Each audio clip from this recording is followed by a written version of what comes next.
Isa ito sa pinakasikat na serye ng anime 17 taon na ang nakakaraan dahil sa matinding karahasan at panatikong paniniwala. Ang mga monghe dito ay hindi kailanman umaawit ng mga banal na kasulatan sa halip nakikipagyakapan sila sa magagandang babae at kumakain ng kolorete araw-araw. Hindi sila nakikinig sa mga relihiyosong teksto dahil ang kanilang paboritong musika ay rock at rap. Kilala sila bilang ang Empty Seven Clan na nagtataglay ng hindi mabilang na kayamanan at mga tagasunod. Ngunit hindi sila nasisiyahan dahil gusto nilang maging mga Diyos ng mundong ito. Ang lahat ng ito ay nagsisimula sa dalawang headband. Ang unang headband at ang pangalawang headband. Ang pagsusuot ng unang headband ay nakakakuha ng isang titulo ng Diyos, ngunit upang maging kwalipikado para sa paghamon sa Diyos ang isa ay dapat maging tagapagsuot ng pangalawang headband. Ang ama ng batang Afro ang may-ari ng unang headband at sa harap ni Afro pinugutan siya ng ulo ni Justice ang nagsusuot ng pangalawang headband. Simula noon ang unang headband ay nahulog sa mga kamay ng hustisya. Naging Diyos siya sa mata ng mga tao habang si Afro hawak ang putol na ulo ng kanyang ama. Makalipas ang ilang taon siya ang naging tagapagsuot ng pangalawang headband, gayunpaman hindi mabilang ang mga naghahangad na hamunin ang isang Diyos. Upang mapanatili ang pangalawang headband dapat makisali si Afro sa walang tigil na labanan. Si Afro ay parang demonyong bumalik mula sa impyerno na gumagalaw sa walang katapusang mga laban. Ang kanyang tabak ay walang iniwan na nakaligtas sa ilang mga bangkay ay nakahiga sa lahat ng dako at ang espada ay bumalik sa kanyang kalooban.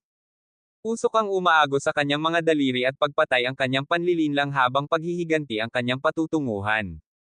Ang lalaking maputi ang buhok ay ang tanging kaibigan ni Afro na walang humpay ang kanyang kausap, ngunit sa totoo lang isa lang siyang kaibigang inaakala ni Afro. Sa isang kakaibang tavern isang samurai ang pumasok na humihingal. Ipinapaalam niya sa karamihan na ang Afro na iyon na pinalamutian ng pangalawang headband ay papunta na. Sa mga salitang ito ang mga tao ay puno ng determinasyon. Bawat isa ay sabik na patayin si Afro at agawin ang kanyang pangalawang headband. Sa sandaling iyon kalmadong gumagalaw si Afro sa karamihan sa bar at umorder ng isang baso ng limonada. Kumuha ng straw si Afro at sabay-sabay na iniinom ang lahat. Ang destinasyon ng Afro ay ang tuktok ng Mount Somero kung saan naninirahan si Justice ang nagsusuot ng unang headband. Naglakbay siya sa silangan ng hindi inaasahan.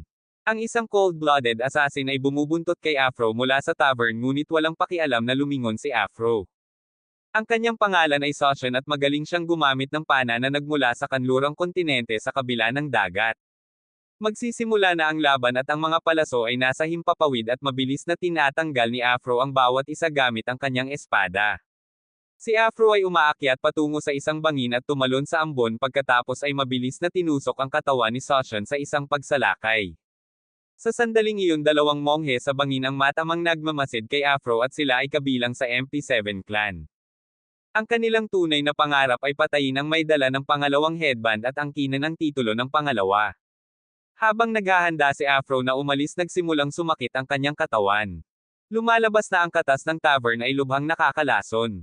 Nang makita ito ang isa sa mga monghe ay agad na tumalon mula sa gilid ng bangin at dahan-daang lumapag sa likod ni Afro at sa sorpresa nito ang kanyang sandata ay isang rocket launcher.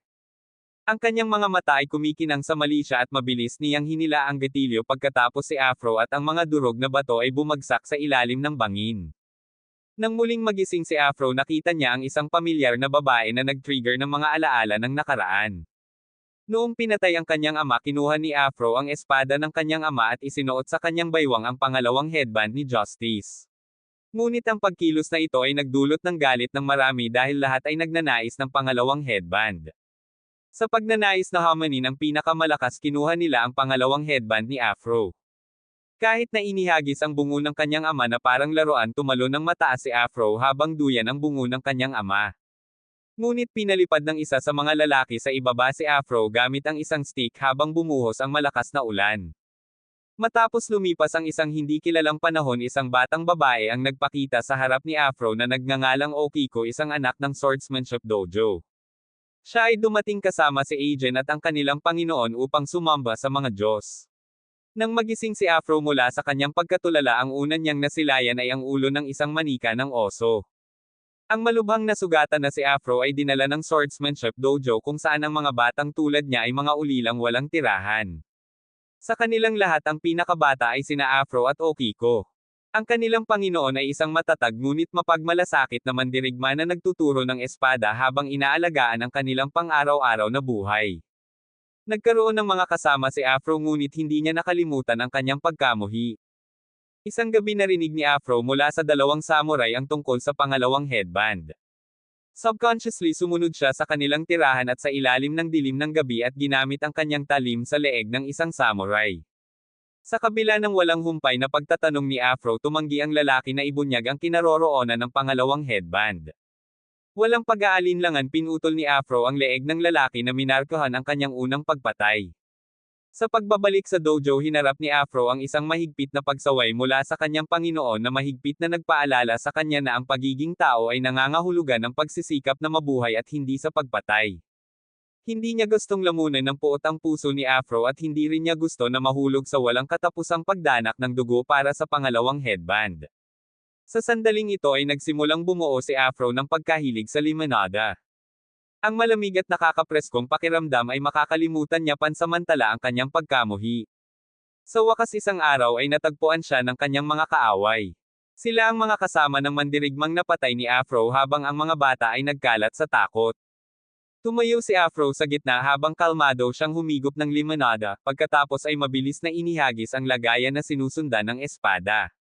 Malamig ang ekspresyon ni Afro at walang ingat na hawak ang kanyang espada. Sa sandaling iyon humawak si Agen ng isang kahoy na patpat na pinamunuan ang kanyang mga kasama sa pag-aasikaso habang nagsimula ang labanan dahil kay Afro. Natapos ito sa mga kamay ni Afro at muli ay tinanong niya kung nasaan ang pangalawang headband, ngunit ang sagot na natanggap niya ay namatay ang nagsuot ng pangalawang headband at ang pumalit sa kanya ay hindi na matagpuan.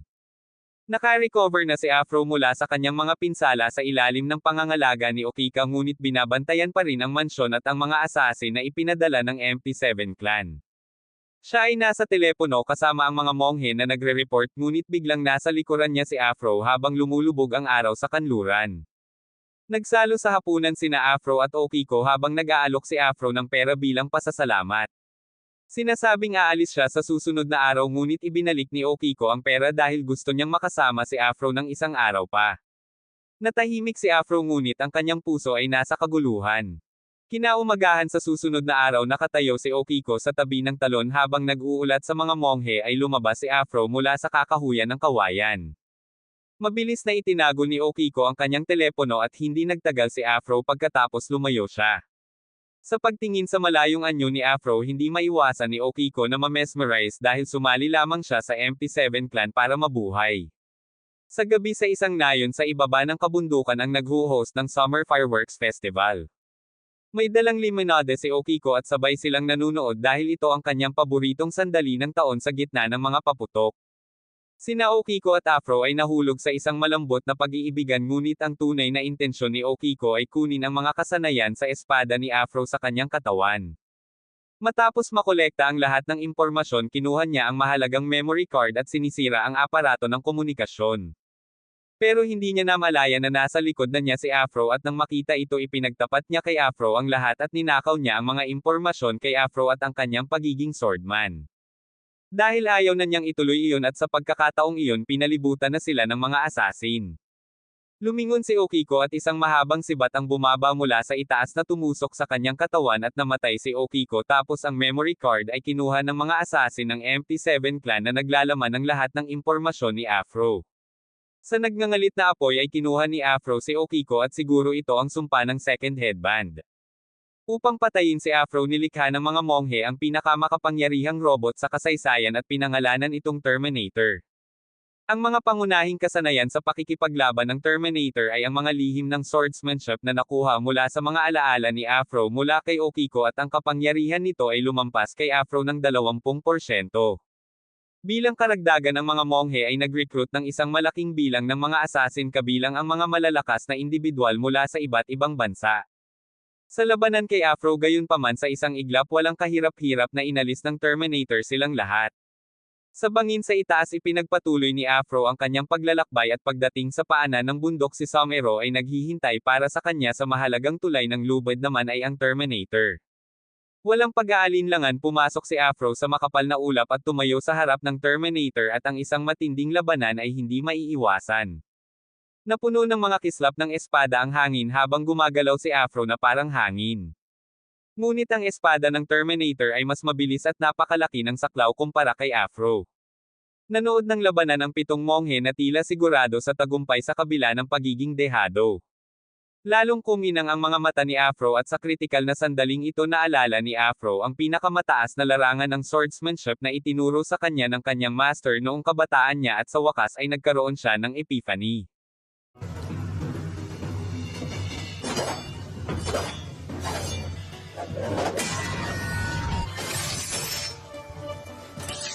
Nang makitang natalo ang Terminator, nagulat ang mga monghe pagkatapos ay agad na pinasabog ng isa sa mga monghe ang tulay. Sa mga sandali na iyon ay nakatakas si Afro habang ang Terminator ay bumagsak sa ilalim ng bangin ngunit hindi siya napahamak. Nagtungo si Afro sa templo at pinutol ang humaharang na mga disipulo ng walang awa. Ang unang taong naghihintay sa kanya ay ang tahimik at nakareserbang ikatlong monghe habang siya ay nagtitimpla ng tsaa at paulit-ulit na yumuyuko habang umaasang isusuko ni Afro ang pangalawang headband. Gayunpaman hindi siya pinansin ni Afro at pagkatapos ay itinulak niya ang pangalawang pinto at inihayag ang sanay na sandata na may hawak na ika-6 na monghe na mabilis na natamaan ng espada ni Afro. Sa kanyang mga sandali ng kamatayan mahigpit na hinawakan ng ika-6 na monghe ang espada ni Afro at ipinahayag ang kanyang intensyon na bigyan siya ng isang engranding regalo. Ito ay isang kahon na nag-iimbak ng mga armas pagkatapos ay biglang tumalon ang 2 monghe mula sa kahon. Bagamat nawala ang espada ni Afro ay nanatili ang scabbard sa kanyang baywang. Sa isang pagsalakay pinatalsik niya ang ika-5 monghe at pinagsama ang 2 monghe. Ang kasunod na suntok ng espada ay tumama sa kanilang dalawa sa mismong lugar at sa ngayon ang templo ay napuno na ng dugo sa gitna ng mga bangkay. Tahimik na nagkukubli ang Monk number 2 ngunit hindi niya alam na siya ay natuklasan ni Afro. Sa wakas ay nakarating na si Afro sa main hall nang biglang sumabog ang kisame. Makapal na usok ang umuusok ng may lumitaw na figure na nakataas ang kanyang braso. Ang Terminator ay naglunsad ng mga missiles at ang maalab na sabog na napunit ang kanyang mga panlabas na kasuotan na nagpapakita ng kanyang tunay na anyo. Umaasa siya sa sistema ng katalinuhan upang matukoy ang susunod na alon ng mga paraan ng pag-atake. Nang makitang hindi epektibo ang kanyang swordsmanship laban kay Afro, ang Terminator ay nagpaputok ng mga laser beam. Sa sandaling ito nakasakay na si Afro sa Terminator.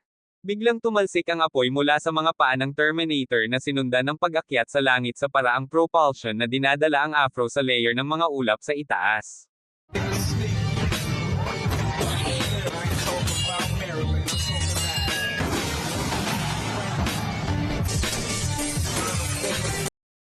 Ang labanan sa pagitan ng Afro at ng Mechanical Warrior ay natapos kung saan ang nanalo ay palaging tumatayo bilang mas malakas na partido ngunit ang Terminator ay hindi papatay.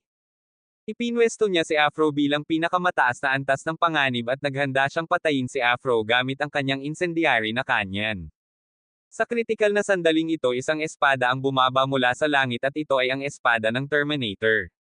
Nataman nito ng husto ang incendiary cannon pagkatapos ay umakyat si Afro sa elevator. Ang monghe na nanatiling hindi nakikita sa kabuuan sa wakas ay lumabas sa ibaba ng elevator ngunit ang kasalukuyang si Afro ay hindi mapigilan at sa isang iglap sinalubong niya ang kanyang pagkamatay sa mga kamay ni Afro. Habang si Afro ay lumabas ng elevator isang mandirigma na nakasuot ng maskara ng oso na matagal ng tahimik na naghihintay. Ang mukha ng nakamaskara ng oso sa kanyang harapan ay si Agen, ang dating pinakamamahal na kapatid ni Afro, at ang kanilang mga mata ay nakalock sa isang titig. Walang pag-aalinlangan inilabas ni Agen ang kanyang kambal na espada at nag-assume ng isang paninindigan ngunit nag-alinlangan si Afro na ilabas ang kanyang espada.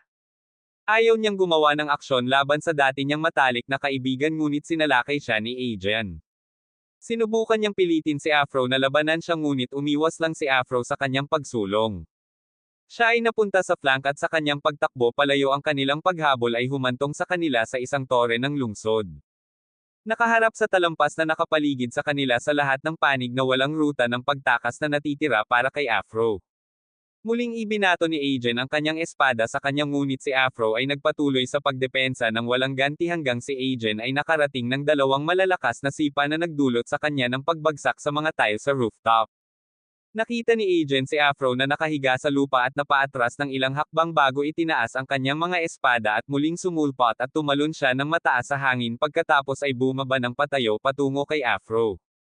Ang mapanirang puwersa ng singil ay nagpadala ng usok na umuusok mula sa himpapawid ngunit ibinalik din nito ang mga alaala ng 6 na taon na ang nakalilipas noong panahong iyon ay ibinuhos na ni Afro ang kanyang kabataan at pagiging inosente. Lalong nagiging kahawig ng kanyang ama sa hitsura at karaniwan siyang nag-oopera kasama ang iba pang mga ulila. Ngunit nang makatanggap ng balita tungkol sa pangalawang headband siya ay nagsusumikap upang maghanap ng mga pahiwatig. Sa pagkakataon na ito ay naharang niya ang isang grupo ng mga mandirigma na tila alam kung nasaan ang pangalawang headband at upang makakuha ng mga lead pinili ni Afro na mag-strike muna. Ngunit biglang lumitaw si Agent at nakipagsanib puwersa sa kanya upang talunin ang lahat ng mga kaaway mula sa bibig ng kanilang kalaban. Nalaman ni Afro na nakatago sa baryong ito ang may hawak ng pangalawang headband.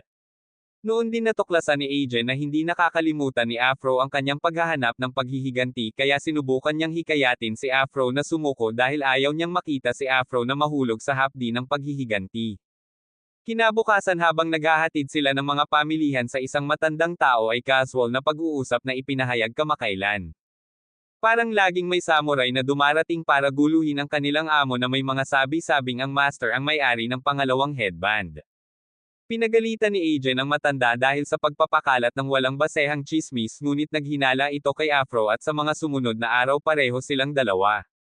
Palihim na nagmamasid sa pangyayari at napansin din nila na gabi-gabi na ang uwi ni Master nitong mga nakaraang araw at hindi mapag-aalinlanganan din ang amoy ng dugo sa katawan nito. Mas lalo silang naghinala kaya noong araw nang nasa bar sa wakas ay tinanong ni Afro ang tanong na iyon ngunit hindi ginawa ni Master ang sagot sa kanya at sinabi lang niya sa kanya na hintayin siya sa ilalim ng puno. Sa kalagitnaan ng gabi doon nakuha ni Afro ang sagot na matagal na niyang hinahanap at binigyan siya ni Master ng dalawang pagpipilian. Ang piliin ng mamuhay ng tahimik at ang pangalawa ay isuot ang headband at mula ngayon ay mabubuhay siya para pumatay. Pagkatapos ay isang grupo ng mga taong gustong makuha ang pangalawang headband na gustong dukutin si Agent at iba pang mga bata ang nagpakita dito. Inutusan ng master si Agent na dalhin ang iba pang mga bata sa ibang lugar upang ipagpatuloy ang kanilang buhay at nais din niyang makita ni Afro ng malinaw ang kapalaran ng pagiging ang may dala ng pangalawang headband. Mag-isa sumabak siya sa labanan sa kabila ng pambihirang swordsman ng master gayunpaman ang napakaraming bilang ng mga kalaban ay mabilis na nagresulta sa iba't ibang mga sugat sa master. Si Agent nang makita ito ay inakay ang kanyang mga kapwa-disipulo upang tumulong gayunpaman ang mga kabataang ito na nagkaroon ng hindi sapat na kaalaman sa espada. Kinuha ang isang buhay sa kabila ng mga kasanayan ng master sa espada ay hindi pa rin makakapantay sa walang awa ng mga bandido. Sa lalong madaling panahon maraming mga bata ang nahulog sa kanilang mga kamay at habang si Agent na lubhang nasugatan ay nagtangkang bumangon at tumulong siya ay sinaktan muli ng mga kaaway. Nang makita ito ni Afro agad na sumugod para iligtas si Agent at habang nakatingin sa bangkay sa lupa. Tanong ni Master kay Afro ito ang kapalaran ng pangalawang headband gusto mo pa ba? Hindi sumagot si Afro ngunit mahigpit niyang hinawakan ang kanyang espada at sumugod pasulong at naunawaan ng Master ang kanyang desisyon kaya pinili niyang huwag lumaban at hinayaan siyang patayin siya ni Afro at angkinin ang pangalawang headband. Kinakaladkad na ngayon ni Agent ang kanyang malubhang na sugatan na katawan sa paanan nito. Hindi niya matanggap na siya palagi at akala niya kapatid niya si Afro pero pinatay ni Afro ang kanilang Master na parang ama na sa kanila. Dahan-dahan ay umatras si Agent hanggang sa mahulog siya sa bangin at akala ni Afro na lahat ng taong pinapahalagahan niya ay patay na at wala na siyang attachment. Pinalakas lamang nito ang kanyang pasya para sa paghihiganti gayunpaman nagulat ang lahat muling lumitaw si Agent na hindi nasawi noong nahulog siya sa bangin. Iniligtas siya kasama si Okiko ng matandang monghe ang kanyang mga pinsala ay napatunayang napakalubha para maayos ng mga kumbensyonal na doktor at mabuti na lang hinanap ng monghe ang mahusay na doktor na si Chin. Isang manggagamot at baliw na siyentipiko na sa malaking halagang ipinagpalit ay nagpabago kay Agent na isang nilalang na kalahating tao kalahating makina. Bagamat nabuhay muli si Agent ngunit ang kanyang kakilakilabot na anyo ay ginawa siyang halimaw sa mata ng iba. Noong malapit na siyang tumalon sa isang bangin at magpakamatay ang tunog ng espadang hinugot mula sa kanyang likuran ang mga taong ito ay naghahanap din ng mga pahiwatig tungkol sa pangalawang headband. Ayaw man laban ni Ajen at pumikit siya at hinintay ang kamatayan ngunit nang muli niyang imulat ang kanyang mga mata tanging ang mga walang buhay na mga katawan ang nakalatag sa harap niya. Tumingin siya sa espada sa kanyang kamay na hindi makapaniwala na sa sandaling iyon napagtanto niya na sa kaibuturan niya hindi niya talaga ninanais ang kamatayan gayon pa mananatili siyang hindi sigurado sa layunin ng patuloy na mabuhay. Hindi maiwasan ni Ajen na isipin ang gabing iyon na iniisip ang sakit niya ay hatid ni Afro at sa sandaling ito napagpasyahan niya na gumawa ng paghihiganti laban kay Afro. Binuksan ni Ajen ang kanyang hubad na maskara at gusto niyang makita ng malinaw ni Afro at katakutin ang kanyang kasalukuyang hitsura.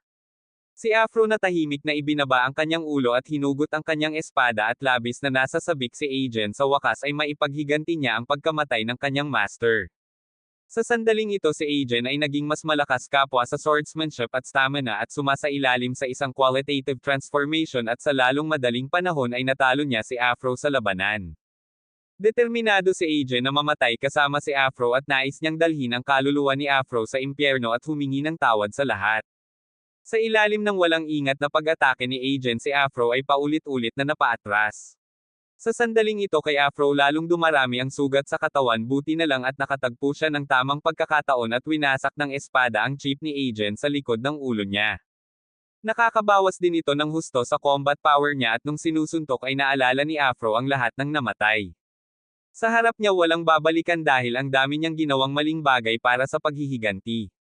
Maaari lang siyang magkamali pagkatapos ay kinuha niya ang posisyon ng isang siguradong pag-atake at pareho silang sumugod sa isa't isa. Ang mas may karanasan na si Afro ay mas mahusay na manlalaban at pagkatapos ay lumakad siya pasulong ng hindi lumilingon. Sa pamamagitan ng gate na ito si Afro ay dumating sa sanctuary ng Mount Somero at sa wakas ay nakilala niya muli ang pumatay sa kanyang ama na si Justice. Sinabi rin ni Justice kay Afro ang buong katotohanan at lumalabas na para maging isang Diyos hindi lang ito tungkol sa pagkapanalo sa unang headband kailangan niyang kolektahin ang lahat ng mga headband. Ito rin ang katotohanang nalaman ni Justice pagkatapos pagdating sa santuwaryo sa nakalipas na 10 taon pinatay niya ang mga may-ari ng 9 na headband ang kulang na lang ay ang pangalawang headband ni Afro. Matagal na hinintay ni Justice si Afro at naniniwala siyang malapit na siyang maging Diyos. Pagkatapos ay kakaibang eksena ang nangyari at bumuhos talaga ang dugo mula sa sugat ni Afro at ang katawan ni Justice ito ang naging sustansya na nagpanumbalik ng kanyang sigla. Alam ni Afro na hindi na siya makakapagpaliban pa ngunit bumunot na lang si Justice ng kanyang baril at ito ang nagpulala sa mga malubhang sugat ni Afro at sa sandaling ito bumalik na si Justice sa kanyang orihinal na anyo. Bumangon si Afro at sinisingil ang kanyang espada gayunpaman direktang ibinunot ni Justice ang kanyang dobleng baril gusto niyang gamitin ang parehong paraan na ginamit sa ama ni Afro para harapin siya ngunit nag-iingat na si Afro laban. Pagkayapos ay ibinaba niya ang kanyang katawan at naglaslas paitaas at pinutol niya ang mga braso ni Justice ngunit sa sandaling iyon isang braso ang biglang lumitaw mula sa likuran ni Justice. Ngunit ang talino ni Afro ay matagal nang nahigitan ang kanyang ama at hinaranggan niya ang palihim na pag-atake ni Justice at sabay pinutol ang kanyang leeg ngunit hindi namatay si Justice. Muli siyang tumayo at muling ikinabot ang kanyang naputol na ulo at sa kanyang katawan biglang ang bone spike burst mula sa kanyang katawan at lumitaw mula sa lupa at si Afro ay nahuli sa biglaang pag-atake na ito. Na-impaled sa pamamagitan ng mga spike ng buto sa sandaling iyon si Afro ay naging isa rin sa maraming trepeyo ni Justice at nang makita ito hindi napigilan ni Justice ang magpakawala ng isang matagumpay na tawa. Gayunpaman sa kanyang pagtataka ang mga buto nito ay tumusok lamang sa makapal na itim na buhok nito at sinamantala ang sandali ng pagmamataas ni Justice. Mabilis na hinati ni Afro si Justice sa dalawa at pagkatapos ay naging 108 strike at sa wakas ay nakuha ni Afro ang unang headband ng kanyang ama. Pinawi niya ang mga espiritu ng lahat ng mga mandirigma na nasakop ni Justice ang tinatawag na santuwaryo ay nawala. Dala ang unang headband bumalik si Afro sa lugar kung saan siya dating nanirahan kasama ang kanyang ama, ngunit doon nakatagpo siya ng isang bagong challenger, ang muling nabuhay na si Ajen na hindi lamang nakaligtas kundi nakuha rin ang pangalawang headband at sa pagkakataong ito si Afro ay hindi na nagdalawang isip pa at siya ay handa na para sa isang mapagpasyang showdown kay Ajen at ang kasunod ang dapat nating abangan.